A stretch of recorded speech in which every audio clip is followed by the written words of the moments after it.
So what is up, guys? Nick here, helping you to master your technology. P20 Pro 2 months later. The last time I've done a video on this was about 2 months ago, but today we're going to cover the triple lens beast here in the P20 Pro. And I just want to discuss what it's been like to use this and if this phone is still worth it. More people have become aware of Huawei as they're reaching over 100 million sales in their devices. Just on July 18th they crossed that, and their goal is 200 million this year. So they're approaching Apple territory when it comes to sales and smartphones. Yes, that's combined, but at the same time, Huawei is a force to be reckoned with when it comes to these smartphones these days. And this one, the only reason I'm covering is because it's been really a great experience. Let's begin with the body and the build. Now, my experience with the body and the build of this phone, by the way, if you're wondering, this is just a naked wrap skin I put around like as a bumper, and then I put one over the camera lens because I scratched that thing up a little bit by dropping it. So the Huawei P20 Pro to me has been an ergonomic dream so far. The Galaxy S9 Plus is one of its closest competitors, but you can just tell that it's a more compact body with a larger screen. So holding this phone in the hand and one-handing this device has been really a good experience for the Huawei P20 Pro. Now, in terms of its design, it does take some elements from, you could say, the iPhone 10 or the Essential phone with the notch. It does have the notch over here. The notch is much smaller though, and it can be hidden here for the P20 Pro. Now, a lot of people say that chin is just absolutely ugly for this device, but at the same time, there's no wasted space when you are using applications here like on the iPhone 10, where the keyboard has a huge wasted space. The chin actually serves somewhat of a purpose. You also have a very fast and efficient fingerprint scanner on here that's probably the fastest I've ever seen on a smartphone. It's not only fast, it does some neat tricks as well. But further discussing the design, the back has been a little bit slippery, but same like other phones. I don't like the fact that it gets all these fingerprints on the back. It still does that. And it has a little bit of a camera hump that does make it rock on the table, just like the iPhone 10. So that's a negative for this phone as well, especially up in this corner if you hit it there.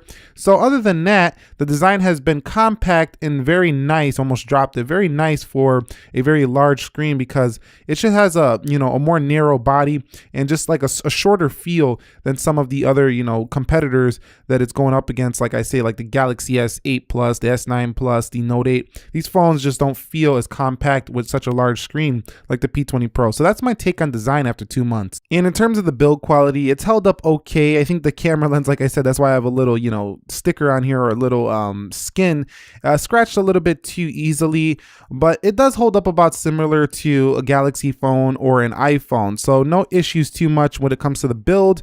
The display though, let's get on to the display. Now the display to me, like I mentioned in prior videos, is kind of calibrated similar to an iPhone display. It's 1080p at its highest resolution, and this is not quite the top resolution you could get. You can get higher on a Samsung phone, for example, but it still looks very good. And I believe, if I'm not mistaken, this phone was made, or this display was made by Samsung.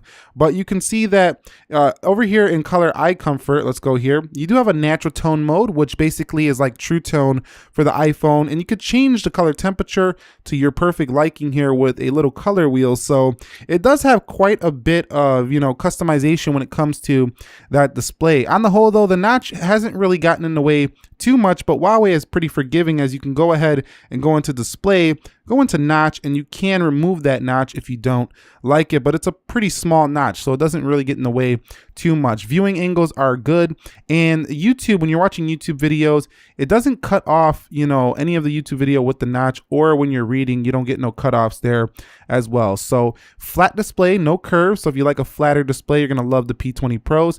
And overall, I've enjoyed it. It's a pretty well calibrated display, and it's OLED, so it has nice rich colors.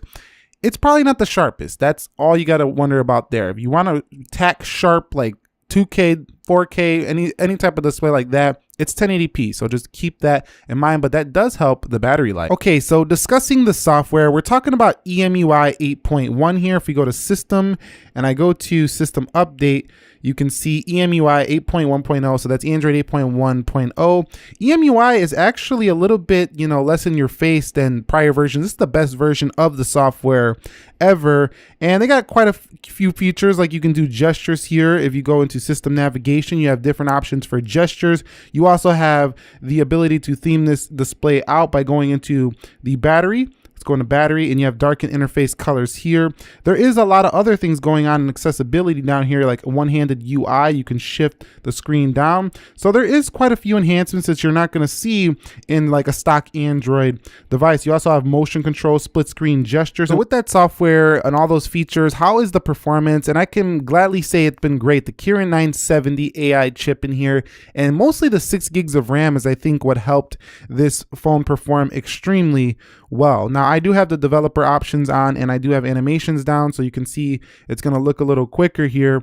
But on the whole, this phone pretty much flies through everything you can do. It's a proper flagship when it comes to speed. Now, I know they didn't come with like a later, newer processor, but Huawei's processor release cycle is not the same as a Snapdragon or Apple's. So you should be seeing a new processor for Huawei on their next flagship phone, other than the P20 Pro. Maybe the Mate 20 Pro will get this new processor, but this one still runs fantastic. And I think the addition of 6 gigs of RAM is what helped it to continue to have pretty good performance. The lag, there is really no lag. The only thing I've seen a couple times is the phone kind of just spazzed out for a minute or two on a few apps, but other than that, it's been great. And it has been getting a few security updates, and Huawei's been pushing out some software updates rather quickly for this phone. Not major ones, but I've been seeing updates coming at least 2 or 3 times, and I've only had the phone a couple months. So signs are looking good for Huawei supporting this phone, but we'll see how it goes in the longer term. Okay, so after 2 months, what are my thoughts on the P20 Pro's triple camera setup? Well, let's get into the camera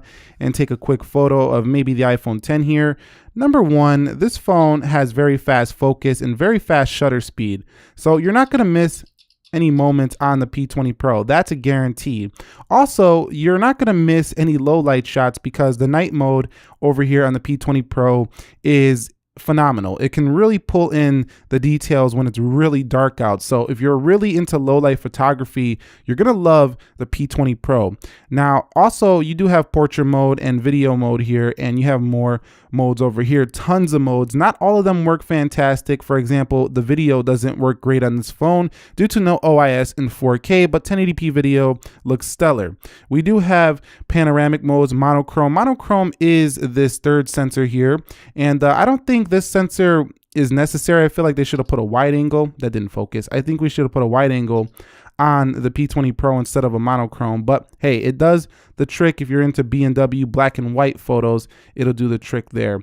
But going over here, you can see you do have 3D panorama, document scan, good food, and a lot of these modes just make this camera really versatile in the day-to-day. And the front-facing camera has a 24 megapixel sensor, and to me, it's just a little too soft. It kind of makes your face look like you're always on beauty mode with the P20 Pro here. But I'm not going to talk too much more about it. The hybrid zoom has been fantastic as well, going up to 5x.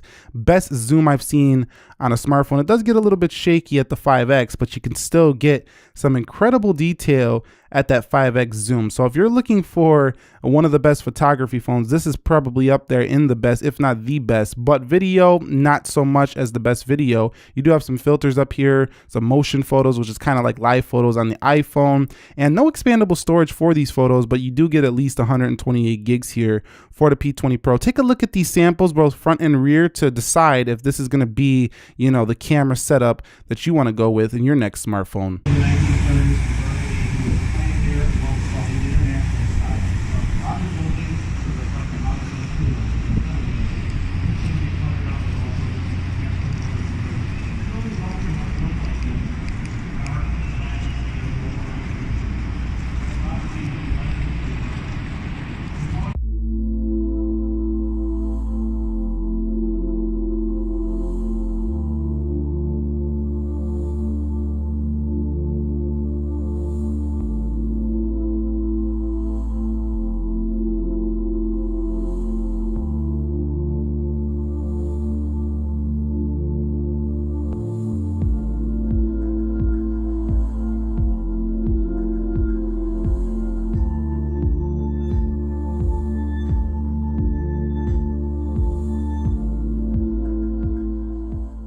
So talking about battery really quickly, 4,000 milliamp hour battery, the same size is coming in the Note 9, but the Huawei P20 Pro has been fantastic on battery. There's not much to talk about here because it just works. You get through about 2 days if you're a light to moderate user. If you're a very heavy user, I think you can still get it pretty close to drained if you're a super heavy user by the end of the day, but you're never going to be like the phone shutting off on you. That just is not going to happen on the P20 Pro. So it is a champ in the battery department. You also have power saving modes, ultra power saving modes. You could drop that screen resolution to get even better battery life on this device. And the supercharger that charges through this USB-C port is the fastest I've seen on any smartphone. So if you're looking for very fast charging, supercharger on the Huawei devices is incredible. So keep that in mind. That's my take on the battery life. You can see it only dropped like a measly 3% throughout this entire video. And once it gets at 90 and below, it gets even slower and slower to go down. So really good battery life here for the P20 Pro. So moving on to the audio quality with the P20 Pro, it's got very rich sound. It has a variable aperture, so it changes apertures in different lightings to get great low light. 6 gigs of RAM and an Exynos. If we go ahead and go down into the notifications tray, you can see that we also have Dolby Atmos on this phone to make it even louder. But going ahead and putting this sideways, 9810 if you are in other region. This one is the Snapdragon 845. you can see it does have a not as loud of a speaker over here at the top, but it does have one. So pretty sizable battery here. So those are the keys. So the one at the bottom is definitely more powerful and potent, but you're really going to enjoy listening to podcasts, videos, and music through these external speakers. They get loud, but they don't distort or get tinny. So good audio experience here for the P20 Pro. Okay, guys, so we've arrived at the final conclusion of this video. After 2 months, the Huawei P20 Pro, it's been like an iPhone 10 like Android experience, but you get the flexibility that Android has to offer with theming, changing, you know, more options out on this phone. It doesn't have an app drawer, but you can put it in the settings. You can put in an app drawer if you would like. So overall, though, very stable experience, surprisingly, you know, considering that EMUI hasn't been the most stable software before. This is the best version of it yet. Very quick. It's not the cleanest software, definitely not my favorite when it comes to just its overall looks, but the other things it offers are just incredible, like the amazing cameras on the rear.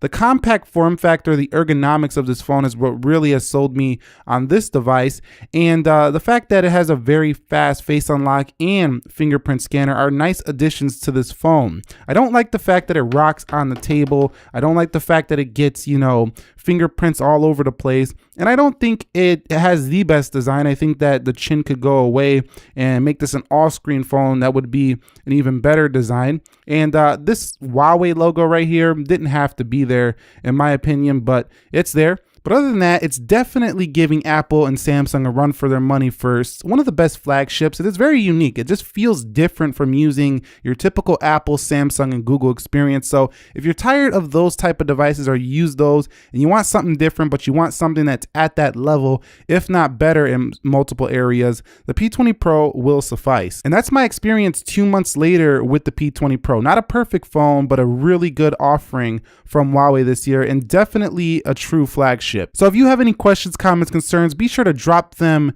down below related to the P20 Pro. I will try to get back to as many as possible, and if I don't, many in the community will. If you found this video helpful, entertaining, enjoyable, click that like button for me, and if you're new here, consider subscribing for more. Nick here, helping you to master your technology. Thank you very much for watching. Be sure to be well, and peace.